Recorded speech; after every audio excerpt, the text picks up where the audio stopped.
Fox Tools. I'm Tom, and this is Ernie. So today we got part two of setup of the metalworking lathe. What we're going to do is do some test cuts on a test bar, and this is where we do the very sensitive test for seeing if there's any twist in the bed of the lathe. So. Anyway, it's kind of fun, and it's kind of neat to see the really small effects of the leveling feet have on the machine. So we're going to get a test bar set up in the machine. I'll show you how to do that, and we'll take some test cuts. We'll take some precision measurements, and we'll make some adjustments to make sure that the lathe is not cutting any taper at all. And we're going to do that. What do you think, huh? Want to go do that? Let's go do that. Let's go do that. Let's go do it. Okay, so here's our test bar, and this is just 6061 aluminum, and it's 2.5-inch diameter, 65 millimeter diameter, and it's about 10 inches long, or I don't know, 255 millimeters long, something like that. So what we're going to do is we have to prepare the test bar, and what that consists of is we'll face the end, and we're going to put a center in it, but we're not going to use the center, and you'll see why in a second. And then we're going to turn down a section here, like so, and we're going to relieve the center section between those two marks, leaving a band here and leaving a band here. Okay, so these will be the largest. This will be the largest diameters here. So this is all taken away right here. And now the reason for the center, and you'll see that once again in a second, is to support it while we relieve this center section. So what we end up with is a little thing that looks like this, right?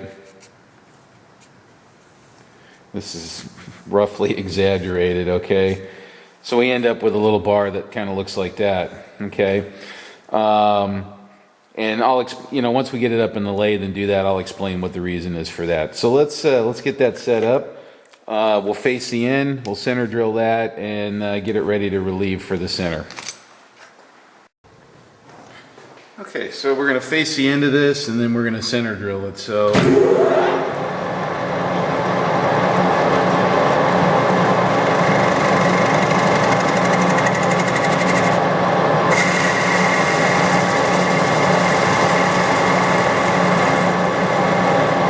I'm just hand feeding this just to clean the end up. Tool's not quite on center.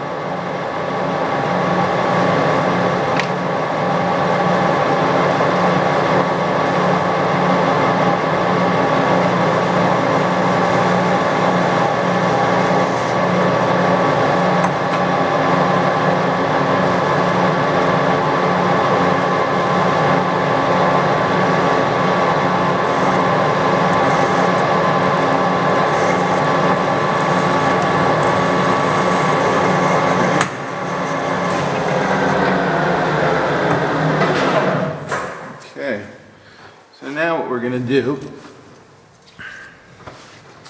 we're going to pull this thing out and kind of get it in position here. So I want a good grip on it here, but I want, you know, a good span between the chuck and the end. So let's set it at about 8 inches there. Let's try that.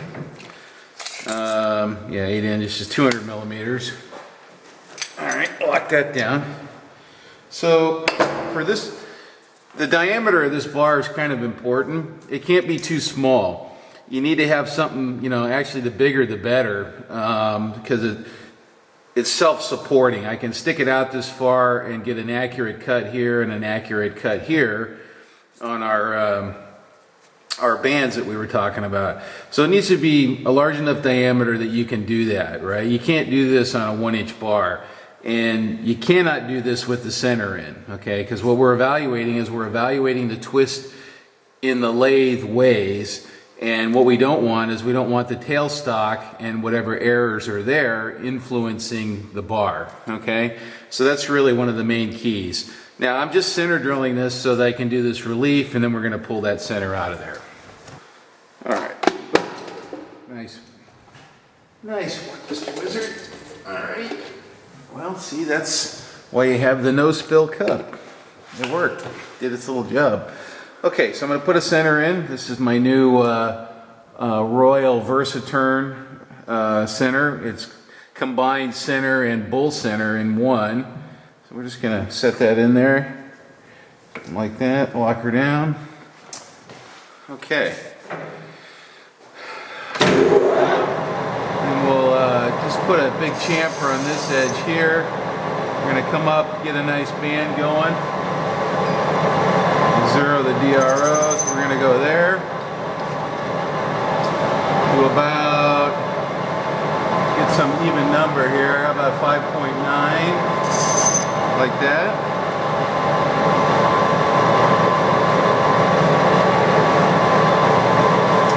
Alright, feed going here. Alright, so I'm just going to dive in right there.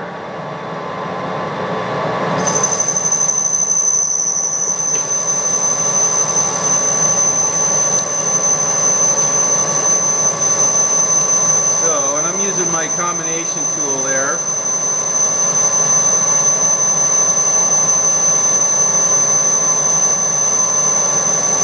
And we don't care about finish or anything on that. It's just a relief to clear that material out of the way.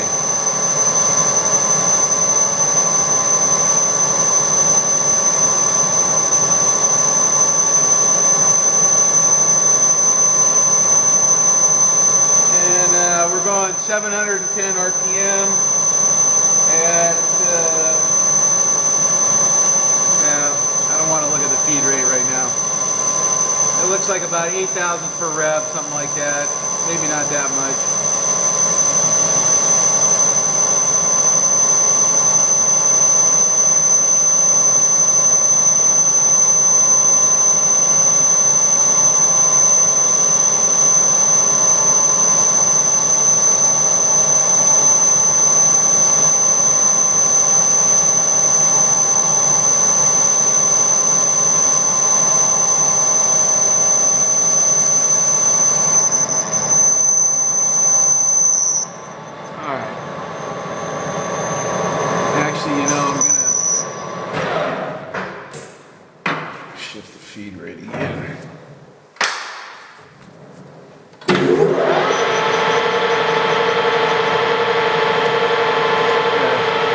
Change the feed rate.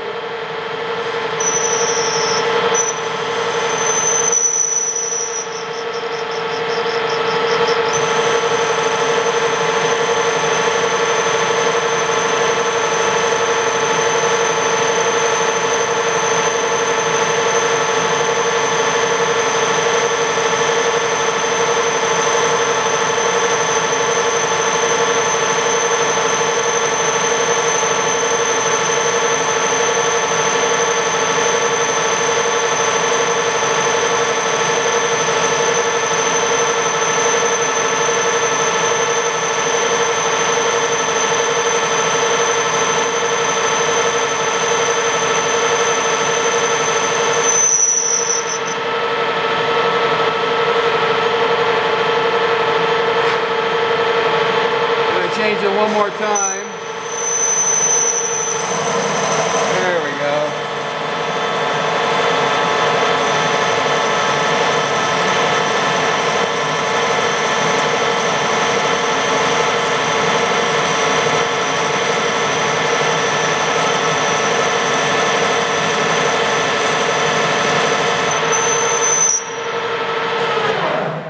Okay. So, like I said, I don't even care about that part, that finish. Doesn't matter at all. Okay, let's change the camera and we'll do the next part. Okay, so we're ready for the next part here. I've slowed the feed rate down. We're just gonna clean these diameters up, and then we're gonna come back and take a very, very light cut on them.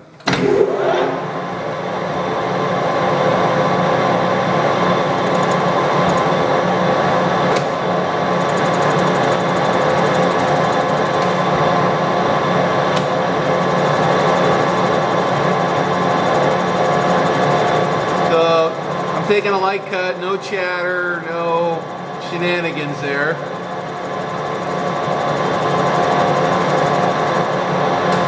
Okay, now without changing the setting, I'm coming down here, and then I'm gonna, okay, so you can see already that there's a problem here. So let's look at that. So it's cutting here, but it's not cutting here. So what that means is I do have some twist here that we have to deal with. So let's go back and we'll cut a little more on that.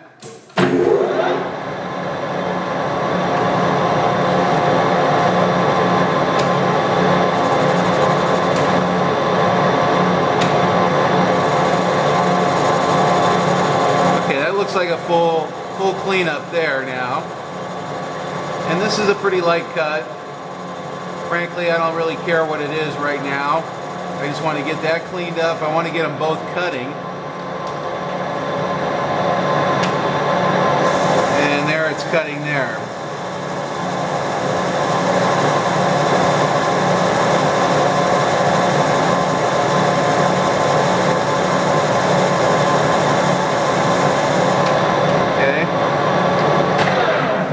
Okay, so we got both diameters kind of cleaned up now, and basically the width of this is so I can get a micrometer on there, and it's wide enough that I can get a micrometer without horsing around. So now, actually we can take a preliminary measurement right now and see where we are, and then, well, actually, you know what? Let's take a very, very light cut, and then we'll do our measurement. Okay, so we're going to do our first proofing cut now, and all we're going to be cutting is these bands here. This is just open air here, and the idea is that you're not doing all that cutting and dealing with any tool wear or built-up edge on the tool or anything like that. So let's go ahead and take a little bit off. I'm going to zero the DRO just.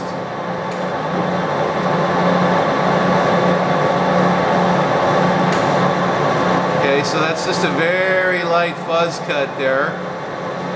Probably about, I don't know, 1.5 thou, something like that would be my guess.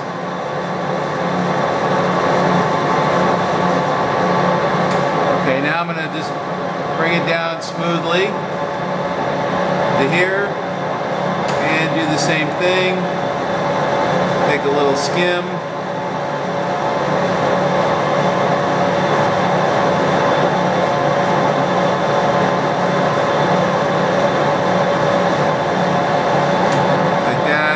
Going to back out. Okay, so now we're going to clean these and we're going to take a measurement. So let's see what we got here.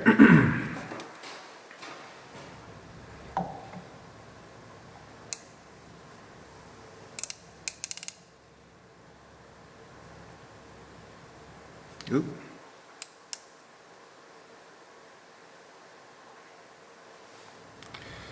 All right, 475, 85, 82. Okay.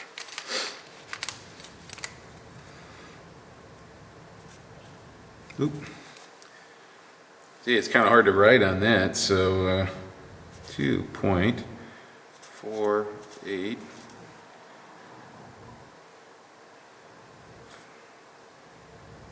75, 88, and I don't know, it's about 3/10, something like that. All right. Let's go here now.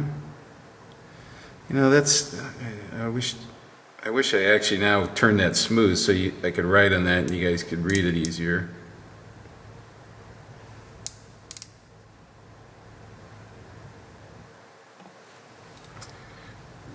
Okay, 475, 85, 89, 6. 2.48, 9, 6. Okay, so you can see we got a little difference between this band and this band. All right, so reading it here, this end is bigger this end is smaller. So what does that mean? What that means is, it means that this band is closer to the tool, is what that means. So that means the, see, I always got to think about this. So if this is the bed, right? If we're twisted this way, what that means is this is going away from the tool. And if we're twisted this way, that means this is coming up to the tool, okay? So what that means is we have a little twist in this attitude. So the rear, actually, you know what? I'm going to change the camera around, and we'll look at the foot scheme here, and we'll look at which ones we want to adjust. Okay, so here's kind of the foot layout, okay? And so we were saying that we're twisted like this, right? We're twisted like this. So we want the headstock to stay where it is, and what we want to do is, because these are all bearing fairly evenly here, and what we want to do is we want to work on just the bed area here, all right? Because this is level, and so what we're going to do is we're going to come up on these two just a little bit, and this is an extremely sensitive test, so we only have a couple thousand, what was it? 89, 80, so, you know, 1.5 thou taper there, okay? So we're going to come up on, we're going to come up on that one, and we're going to come up on that one just a teeny bit, okay? And then we're going to do another test cut, and we're going to repeat that process until we don't show any taper over that distance, okay? So that's what we're going to do.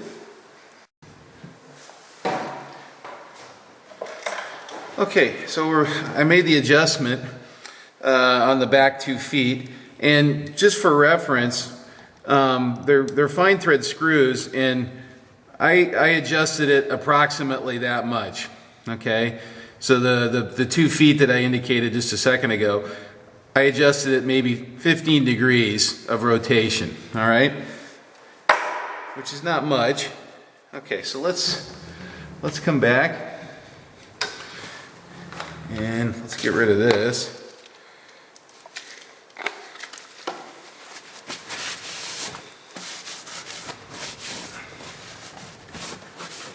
All right. Come up. And probably take about 2/1000.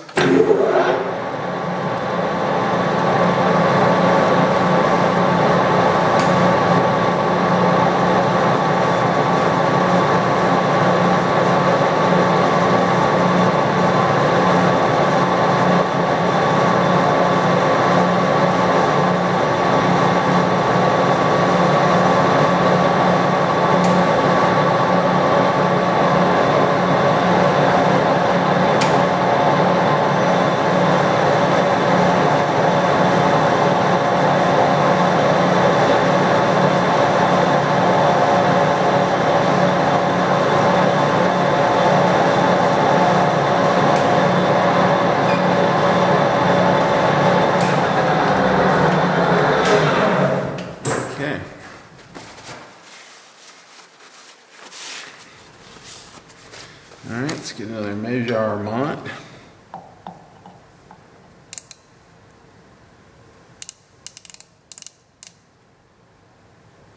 Oop.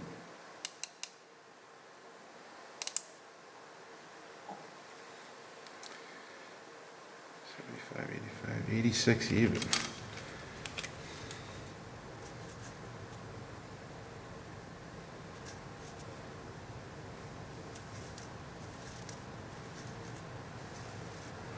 Zero. Okay.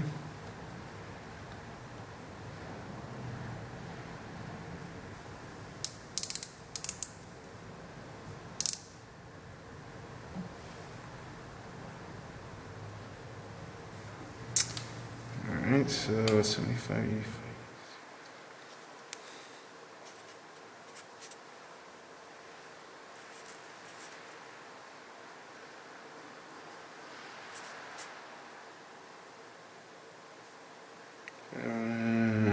Three. All right. You know, thinking about it, I probably should have wrote all the numbers down so we could watch the change. Didn't look like we got much out of that, so let me, I'm going to go back there and crank those a little bit more. Okay, so I made the next adjustment. Then we're going to go in, we're going to do another 2/1000.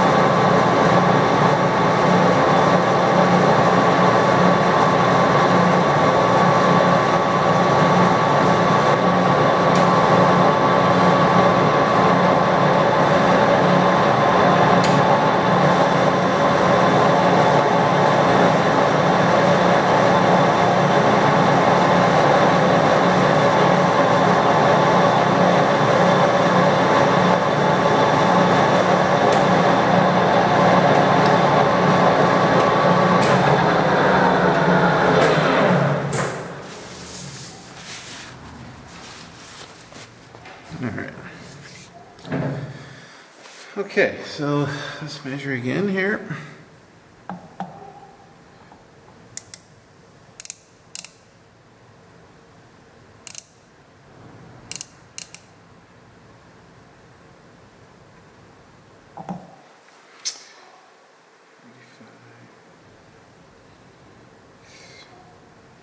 $83.3.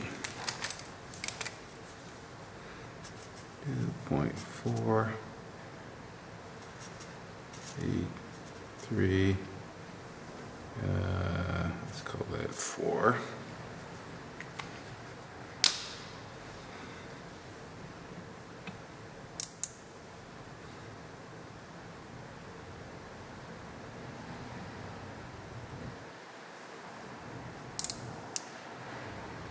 Hey, we might be going the wrong way here.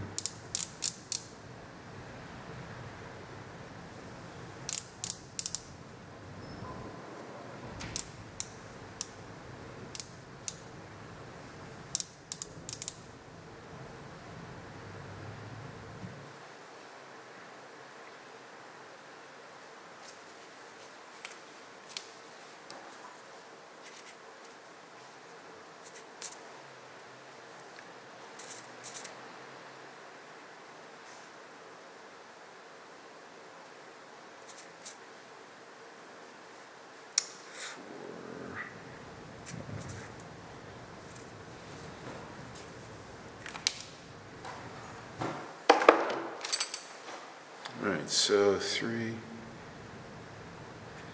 2,000, 1,000. Okay, well, you see how it goes. So you, let me write those down on my, I wrote it down on the list here. So 2, 4, 8, 4, 5, 2.4834. Okay. Okay, so after several rounds of attempted twist removal and test cuts, you can see the progression here. So these are measurements at the headstock and the tailstock, and the deltas here are the difference between those two measurements. So we'll just look, we don't really care about these numbers, we just care about the difference between those two numbers is what we care about. So we're looking at this, okay, that's 1.3 thousandths, 1.1 thousandths, so I thought I was going in the right direction, and then it jumps back 1.5 thousandths, 1.7, 1.3, 1.4, and then the last one, 1.3. So now, I got more and more aggressive with the adjusting feet as I came down. So what I've come to the conclusion here is that there's not much to be taken out of as far as twist in the bed. As I mentioned before, these modern lathes with these deep integral bases are not subject to as much twist as kind of an old-timey lathe. Now, this particular lathe, and we're going to look at it here in just a second, has another adjustment to bring the the machine into alignment. So we're going to take a look at that in just a sec. Okay, so the other adjustment that we have available to us, you know, these things are cast in sections. The base is one piece. There's a riser piece that's another, and then the headstock is yet another piece. Now, this machine has the ability to actually adjust the headstock. Okay, so what that means is if this is my spindle, I can actually move the headstock in relation to the ways, and that's what we need to do here. So lots of lathes have this feature. Some have a center pivot that's on the center line, and then you swing the rear end around. This one isn't that cool. It's got 5 big honking M16 bolts that we got to crack loose, and then it has a series of jacking screws on the back side that we're going to adjust. But you'll qualify it the same way by doing these test cuts. So we had very small range of adjustment by playing around with the leveling feet, and so what that means to me is that the headstock's actually out in this machine, and it's turning a taper of a little over 1 thou in what is that distance between that? You know, it's about 7 inches, something like that. So, you know, 180 millimeters, it's tapering 25 microns. So,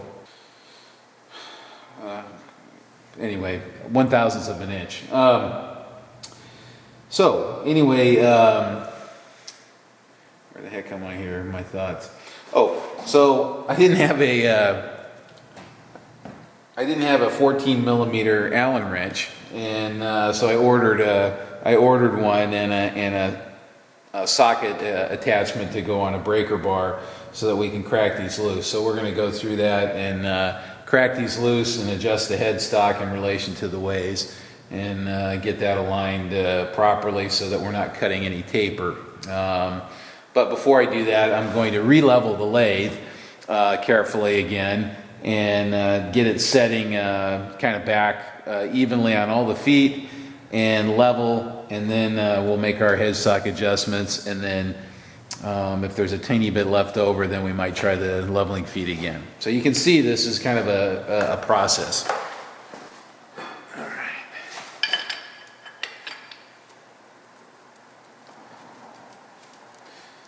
Socket will fit in there.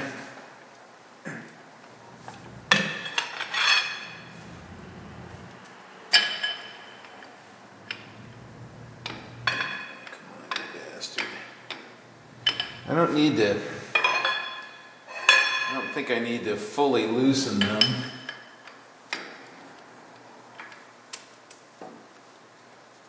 I just need to crack them, you know, from their main tension. Damn it. Can't quite get another bite on it. Chuck's in the way, and I don't want to take the chuck off. Okay.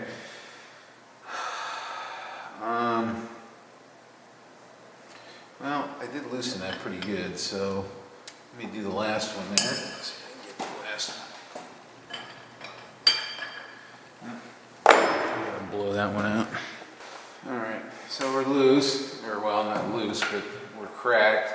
So I'm just going to put a couple of indicators on here to monitor this and see how much we're moving, if any, and so I know where I am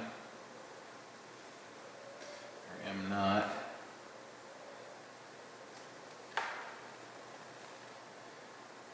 And I can sort of keep track of that. Oops. Alright, here's one. Let's get this one on there.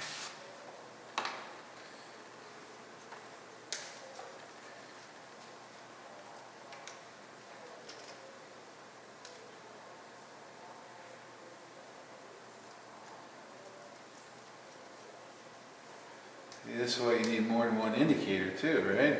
See, tools are good.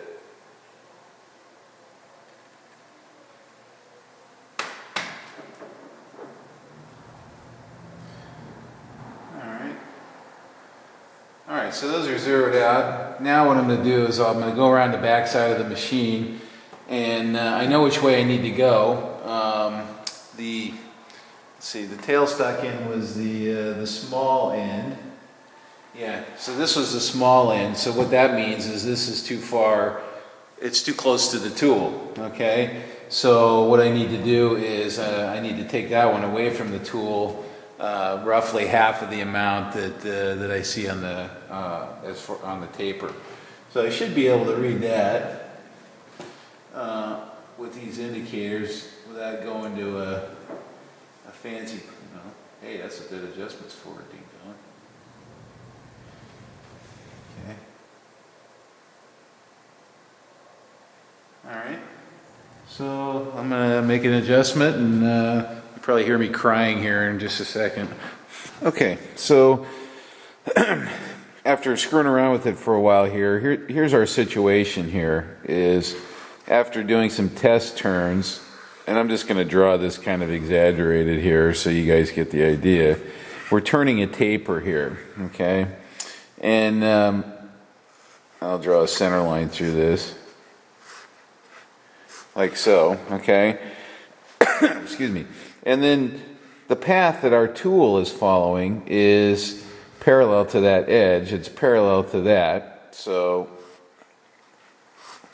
and you know, I'm just drawing it roughly parallel, okay? So that's the tool path, okay? And then this diameter here and this diameter here, okay, they vary. Let's see, this end is 0.025 larger than the small end, okay? All right, so that's diameter, okay? So that's a 0.001, we'll just round off a little bit, radial, oops, come on, radial difference, okay? All right, so what that means, so ideally, this spindle center line here, that's what this represents, right? And the tool path are parallel, right? That turns straight, okay? So what we need to do is we can do two things. We can move this end closer, move this end farther away, or a combination of both, okay? Now the tricky part, so we can go that way or we can go that way, right? And we need to go this radial delta here, all right? 0.0015 approximately, okay? So, actually that's 1.3, what am I thinking there? Anyway, 1.3. Okay, so anyway, so you can do a combination of both. You can move one or you can move the other, you know. The problem is controlling where the headstock pivots. Now, in this sketch, our pivot points are well behind all this back here. So that's one of the things that complicates this operation is you're pushing back in this area, and this thing's wagging out in the breeze out here, right? So you're not actually controlling it right here, which would be quite convenient, okay? You're controlling it back here, and that's kind of what makes it tricky. So it makes for very boring video, and it's very frustrating work, I'll tell you that, because it doesn't move that predictably, and as you increase tension on these fasteners, it tends to slip stick and do those kinds of things which drive you batty, okay? So just know that it's doable, okay? And it's helpful to do a sketch like this because this tells you how it's out, okay, and which way you need to move it. And so it's kind of a roadmap, and it just helps your thought process knowing, okay, I'm turning a taper, and you know, so you kind of think it through in sketch form. So I guess that's what I'm trying to get across here. So we're trying to move this a little over 1 thou, or if we move half of it this way and half of it this way, it's an even smaller movement, okay? So some of these things are actually kind of hard to track on an indicator, but we'll do our best and see if we can do that. Anyway, just wanted to show you that. All right, so here's my monitoring setup here. And you know, I just showed the sketch of this setup here. So now when I loosen the headstock up, I can kind of get some idea of what I'm doing here. You know, and these are at the points that I actually machine, so I can redirect from these the changes. Well, hopefully anyway. So that's the idea.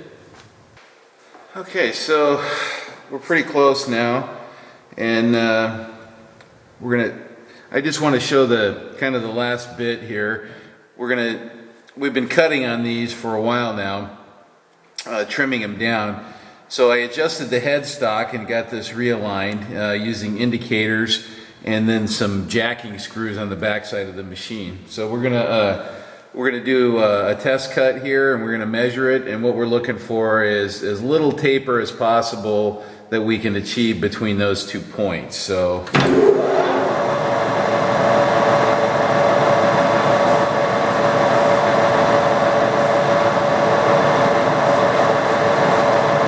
Just taking a very, very light cut.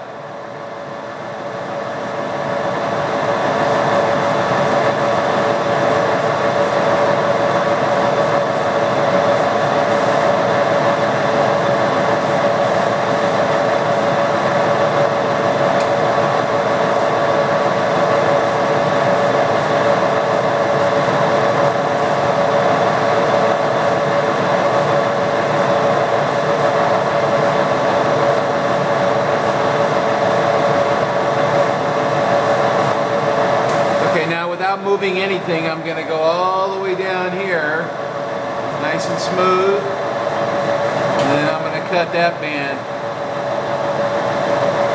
And that's what I want to see, is the cut looks about equal.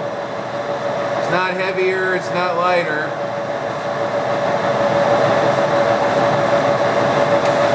Okay, and I can get out of there.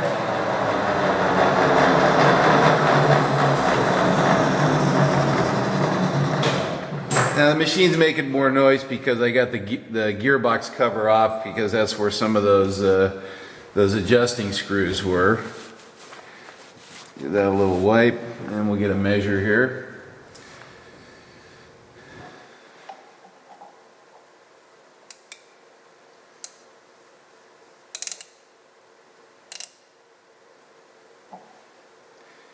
All right, 50s.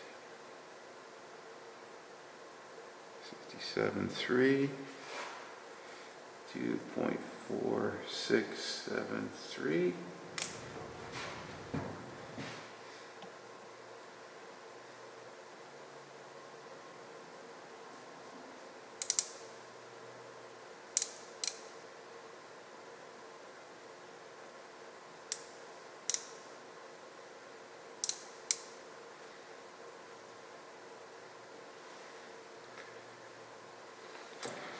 Six, 7, 3.